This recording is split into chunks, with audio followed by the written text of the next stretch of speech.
Welcome to my Bob Thurman podcast. I'm so grateful some good friends enabled me to present them to you. If you enjoy them and find them useful, please think of becoming a member of Tibet House US to help preserve Tibetan culture. Tibet House is the Dalai Lama's cultural center in America. All best wishes. Have a great day. This is episode 326. Summer updates from Robert Thurman.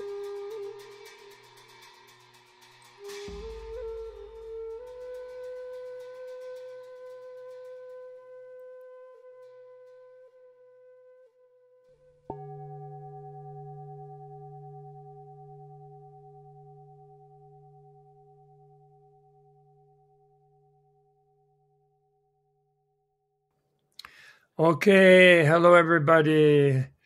Namo Guru Bhya, Namo Buddhaya, Namo Dharmaya, Namo Sanghaya, Namo Guru Bhya, Namo Buddhaya, Namo Dharmaya, Namo Sanghaya, Namo Guru Bhya, Namo Buddhaya, Namo Dharmaya, Namo Sanghaya.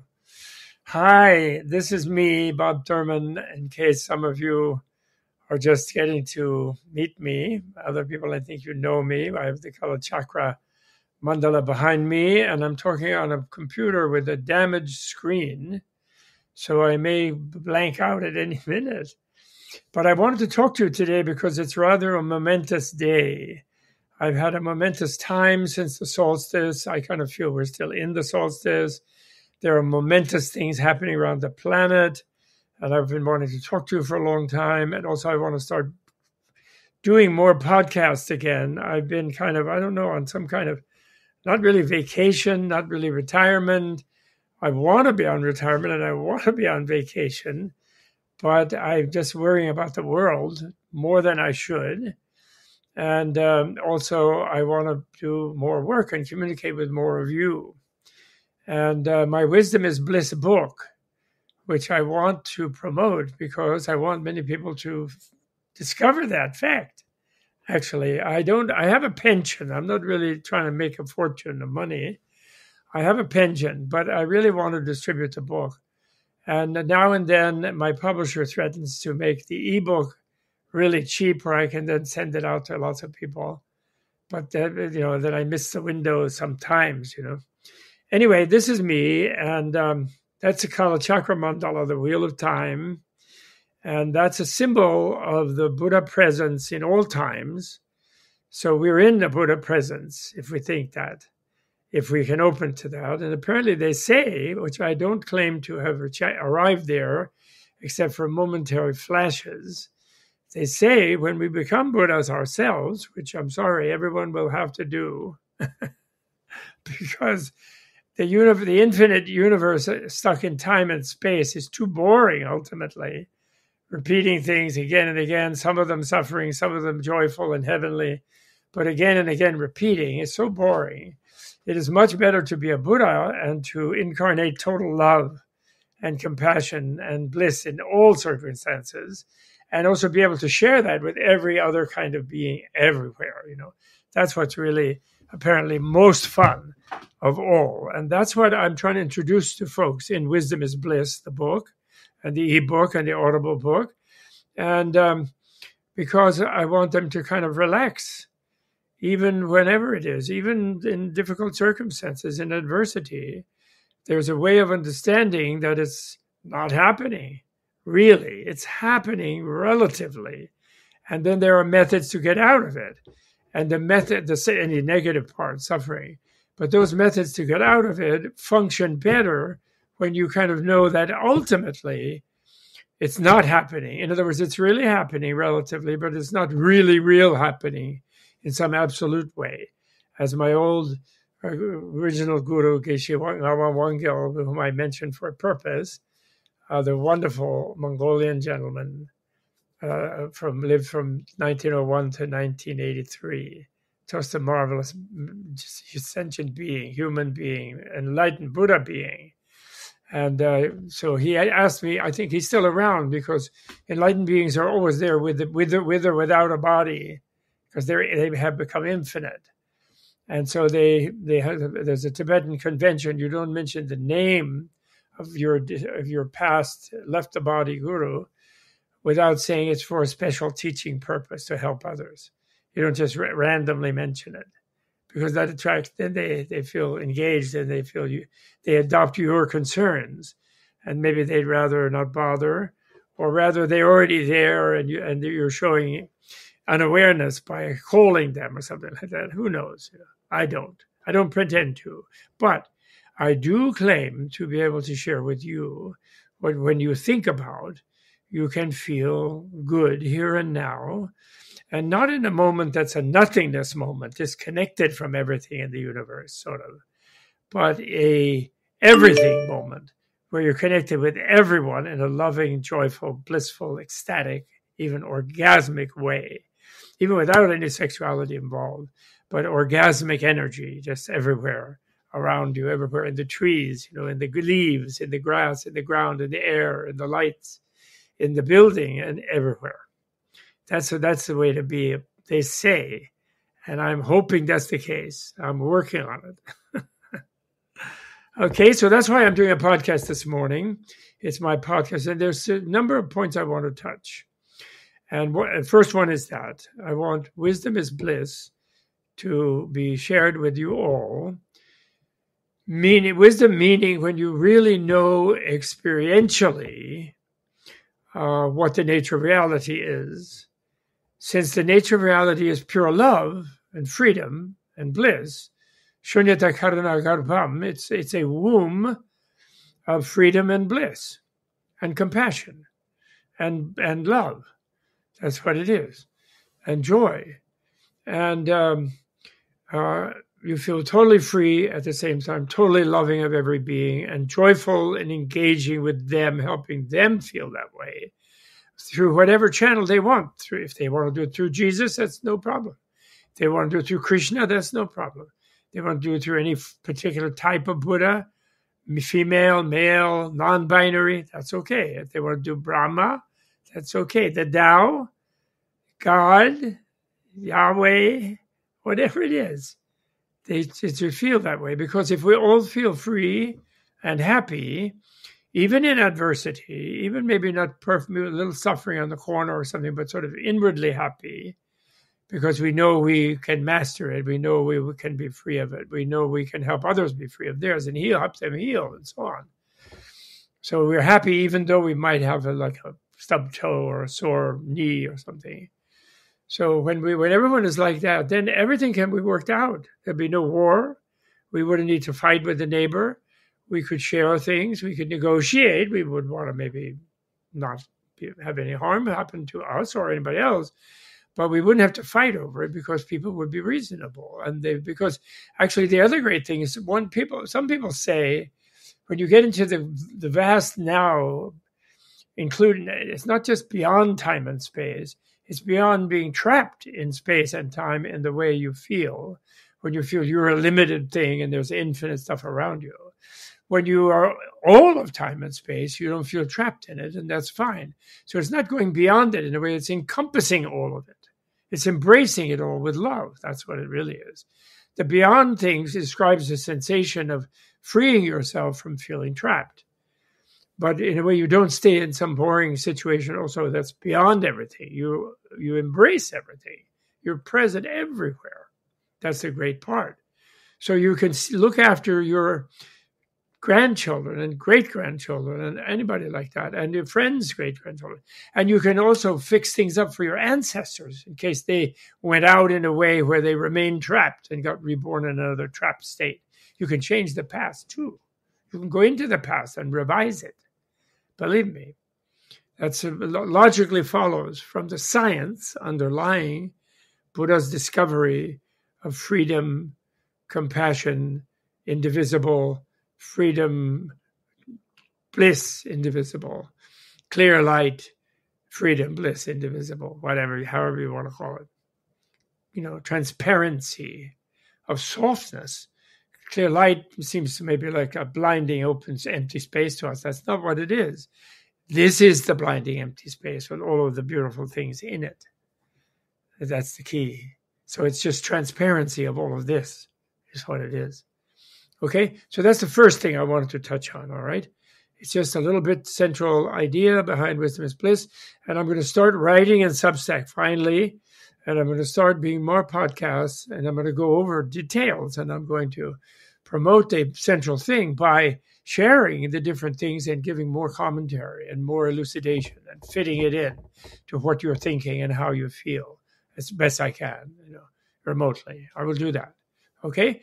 So that's one. And two, I'm unhappy that still some people are unhappy because they were influenced by the Chinese communist attack on His Holiness the Dalai Lama, where they took a 1.5 hour long interaction, or maybe 2 hour long interaction, in the midst of thousands of people that His Holiness had with an Indian family and a class of school kids, where there was one kid who was not in the class, but was the son of the principal of the group, who then demanded a lot of attention from His Holiness. And they finally got to the point that His Holiness mimicked a Tibetan mother or grandfather when they've sort of given enough sweets and enough attention and enough cuddles and enough whatever it is to some demanding grandchild, doesn't matter, or great-grandchild, doesn't matter. And then they say, well, what do you actually want? What do you want? To suck something off my tongue? You want to suck my saliva off my tongue? Is what it literally says. Nge jele sa, or jele sagimbe, sort of thing, which is an expression of a little bit of exasperation, but it's also extreme affection. It's like, I'm willing to let you do it for all the good it'll do you, sort of thing, Nothing abusive, sexual, predatory, creepy. It is weird because His Holiness is not a grandfather, he's not a mother, but in a way, he's the Bodhisattva, divine Bodhisattva, incarnation of divine Bodhisattva of compassion. He's sort of a Mahayana Buddhist Jesus, if you will, And so he's going all out with all beings by making this demonstration of total affection to everyone. And everyone who was present there, months before the Chinese communists, propagandists created this fake thing, brief, like 10-second thing, trying to make it look like he's being a predator of some kind. And people fell for this, and they're so easily disillusioned and so discouraged about great beings. I think even if Jesus was there, they were saying, oh, he's bleeding on people to molest them or something. Or he resurrected himself to go and molest children like the weird priests do. And those poor priests are also very frustrated and messed up, and they're awful and abusers, and they should be punished and exposed, of course. But on the other hand, they are pathetic creatures themselves. They need help. They need therapy. Actually, what they really need is to proper training as monastics, celibate monastics, in order to not have an overflow of libido that makes them mistreat those boys and girls or whatever they do in their horrible parishes, but in hiding, by the way, never in public. So it's just simply absolutely wrong to do that. And I just wanted to say, I don't want to go into it at total length about the complete open lovingness, wonderfulness, wisdom, even in his very elder years of His Holiness the Dalai Lama, was one of the great beings on this planet. If the leaders of the planet would adopt him as their advisor, for example, we would be all doing great. The severe inequality of rich and poor would be solved, the violence of war would be solved, and the climate mitigation would be happening like the emergency it is without a problem. Everybody would be doing it.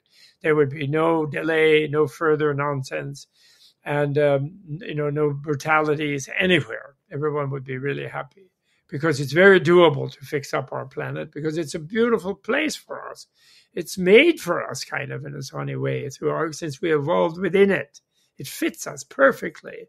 And it's there. Look at that tree out there. It's like churning out the oxygen for me to blow hot air into my microphone and rant and rave. So therefore, don't be so easily disillusioned by propaganda trick And the key thing is there's one 13-minute video on YouTube and one 17-minute video on YouTube by the wonderful Jigme. I'm sorry, his last name, I'm getting elderly. I can't remember last names. But Jigme La, you can find it on YouTube, and it's called I'm Fed Up with People Attacking Our Dalai Lama. And something like that. You can find it easily. You go to the issue about Dalai Lama, and you'll find it right away.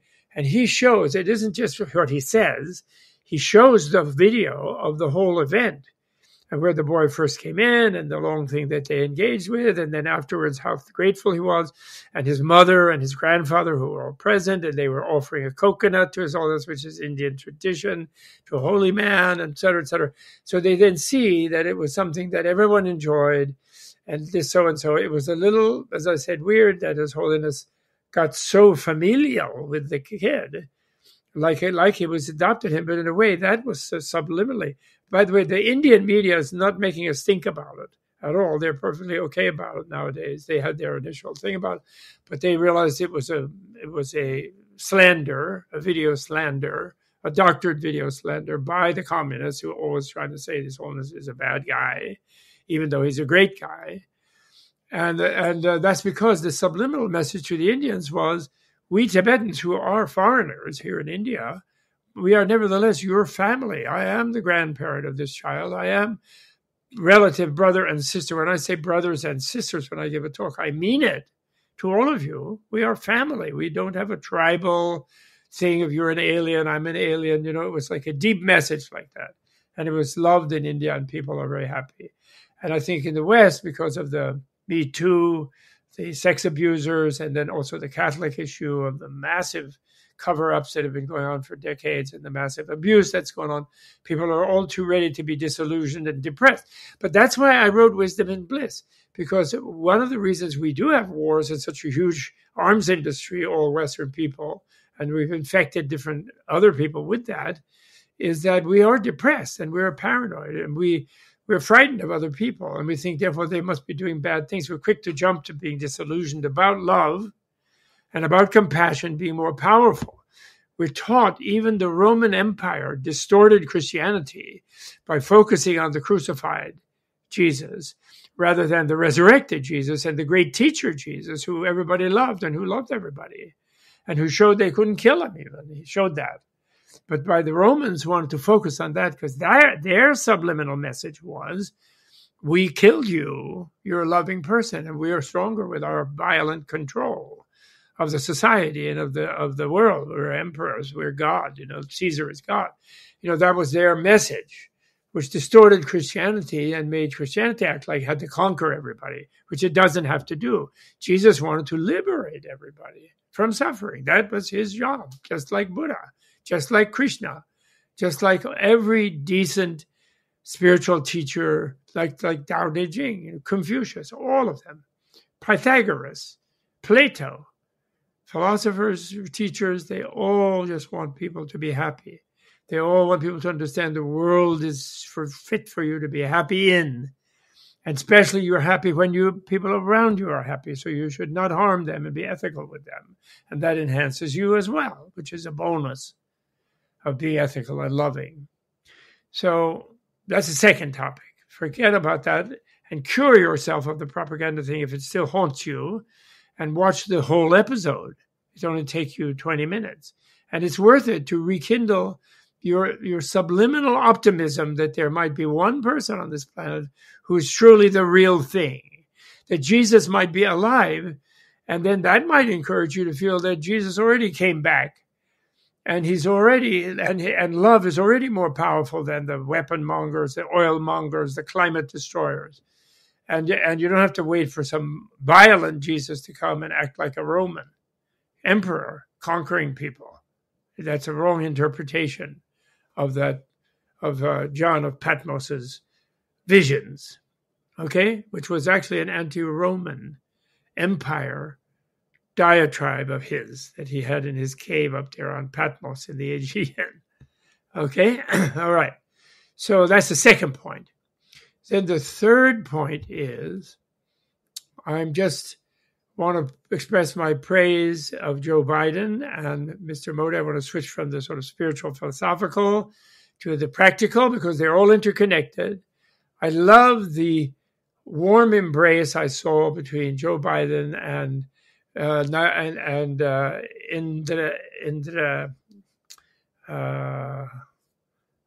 Narendra. That's it, Narendra Modi. Both Biden and Modi have their faults. Every human being does. But they both preside over important democracies. And in democracies, in spite of some pink supremacists and some people who are into violence and watch too many cowboy movies and things, we are free people here. We can say what we want. We can assemble as we want. We can work hard and we can be successful and enjoy life and be nice and listen to our wives and be nice to our children and parents and so on. We can do that. And we have great Marvel superhero movies, other kinds of nice theater and things. We have a lot of great music. We're wonderful. And India is too. And India is 4 times bigger than us, at least more than 4 times bigger than us, more populous. It has 32 different languages, different countries, and it's very complicated. And also the Hindu fundamentalists have flaws, but in a way, they're allowed to be Hindu. That's perfectly okay. That's their view of God, ultimate reality, of the joy of power, that the joyful beings, the kind, loving beings are more powerful than the bad guys. They have their own version of that. And they're fine. They have to, I think, learn to get along with they would be, I'm sure, they were getting along better, not so bad with the Muslim brothers and sisters. And then the British colonialists nastily divided the country into India and Pakistan and Bangladesh and creating a permanent enmity of sort of religiously self-identified countries. And that's been very bad for them in their 75 years of freedom. And they must heal that, and they will eventually. But anyway, the fact that however, we're still in a global struggle between these dictatorship crazies, including corporate dictatorship wannabes, and actual communist dictatorships, and democracies, chaotic democracies, and dictatorships with their lust for order and repression and boring nature of everything, and failure to invent anything useful or nice, except what they rob from the free people, because they suppress the free people, because the creative, artistic, wonderful, happy people don't like to be suppressed. So therefore they escape from those people. And therefore they don't manufacture anything worth anything except what they rob from us. So the fact that we 2 democracies, plus the European Union democracies and others, are struggling now to overcome the craziness of these dictatorships is really important. And India actually was very good in the Cold War, remaining neutral between us and the communist bloc in order to prevent a global conflagration they were doing. But they still remained a democracy. They weren't neutral as a dictatorship. So now that the situation has boiled down to which is more modern and more efficient, chaotic democracy or suppressed autocracy and dictatorship, obviously the dictatorships are unstable because they need enemies, because their own people don't like to be suppressed, because no human being, including Chinese or Japanese or any culture or civilization, people don't want to be suppressed. Women don't want to be suppressed in a family. People don't want to be suppressed in a nation and tribe. And they're going to find freedom. And then everything will work better. So it was I want to embrace it and congratulate them and ask us all to reserve our judgment of their flaws, all of them, and support them in this ongoing struggle. And that doesn't mean we're blind to their flaws. No. Once we've achieved more in this struggle and the process of democracy is always try to correct craziness. Like, for example, we currently have in America a totally irrational and somewhat insane Supreme Court, except for 3 reasonable people. But the majority is nuts. They're doing a crazy thing. And they're paid, and they're the paid things of the corporate autocrats, paid employees of theirs. Okay, so that's the 3rd thing. Now, the 4th thing is Slava Ukraini. And look what has happened. The Wagner Group is marching on Moscow. The Russians' autocracy is coming apart at the seams. And this will allow the Ukrainians more easily to free their territory within the nation-state system. That's not the ultimate. And then once they're free, they have their territory back, I'm sure that there will be a surge of generosity to free the Russian people from the nasty fighting that will be going on, the sort of civil conflict. Let's pray it's not a full civil war lasting a long time. And they will, in fact, realize that there's no option for them either except to be Democrats. All the ones who left will go back and they'll make a modern democracy out of Russia. And they won't need to control Siberia and all the non-Russian people in the former Russian Empire. Don't forget that Russia is not a country. It's a former empire. And Russia itself is a big, strong European country, actually, west of the Ural Mountains. And Siberia, a huge thing, is many little nations there. And then the next job will be to protect them against Chinese attempt to swallow them all and become a big colonial empire in the 21st century when empires are obsolete. So I just want to draw your attention to that. Don't give up. Don't listen to foolish foreign policy people who are making a mistake of not recognizing that we need a proper free nation called Russia. We don't need one of the last leftover empires. British Empire is gone, finished, and America, we've never had a decent empire. We've been aggressive and been stupid and been unethical, and we have our faction in our country that want to actually revive the British Empire, Anglo sort of types. But it's only half-hearted, and most of us don't want that. We rebelled against it, after all. Please remember, that's what our Constitution and our revolution was about. And so we want to support free people. And we want everyone to be free, because once everyone is free, then their local chaos is more subdued, and they don't kill each other in terrible wars. And the defense industry will have to get into making better TVs and better airplanes. I can't talk now. Stop beeping me. Oh, God. She just wants to tell me there's a salad waiting, which is wonderful, actually. Okay, I have to quit. I'm called, that noise is my master's voice, which I'm happy to have, and calling me to a nice lunch. And I just wanted to, these are the four things. So Slava Ukraine is my fourth.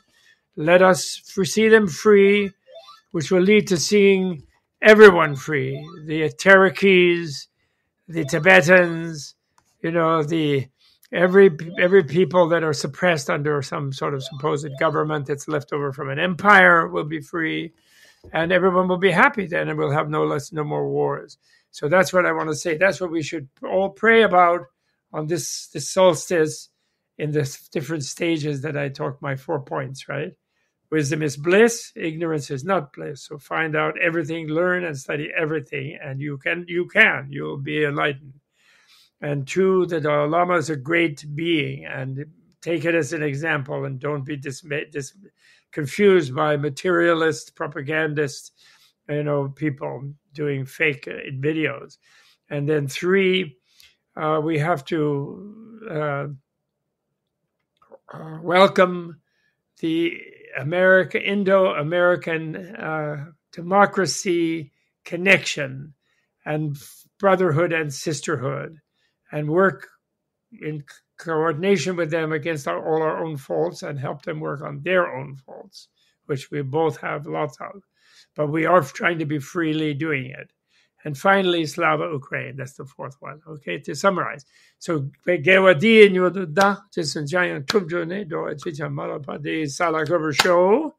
so by the merit of this little chat with you, by the merit of your bearing with me, or switching it off and it gets too much and turning it on later to see what happened.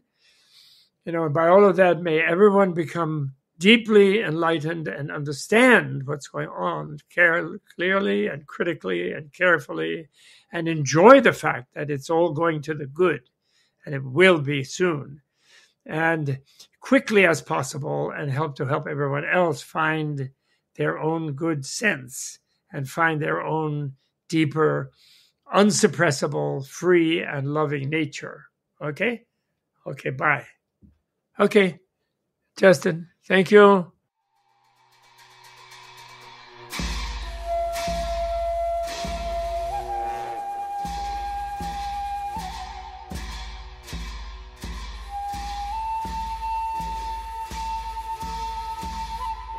The Bob Thurman Podcast is produced through a Creative Commons No Derivatives license.